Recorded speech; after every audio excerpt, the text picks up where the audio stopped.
జరిగే చెప్తున్నాను. నేను మొన్న గోదావరి పక్కన చిన్న పల్లెటూరులో క్రిస్మస్ పోతే 20 మంది కూడా లేరాడ. అక్క బాగా మాట్లాడుతుంది కదా అని నేను కాస్త మామూలుగా మాట్లాడితే నేను ఇట్లా అంగి వేసుకొని ఉన్నాను. అక్క సంతోషం, అక్క సంతోషం మరి ఏదో జోక్ వచ్చింది, నవ్వుతూ ఉంటే ఎమ్మంటే నా దగ్గరకు వచ్చి ఊకో అని అంది.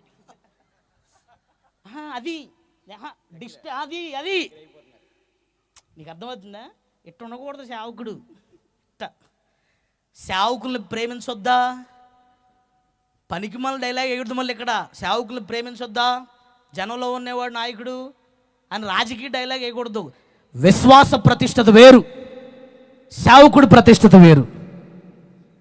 ఏర్పరచబడిన సేవకుడి ప్రతిష్టత వేరు.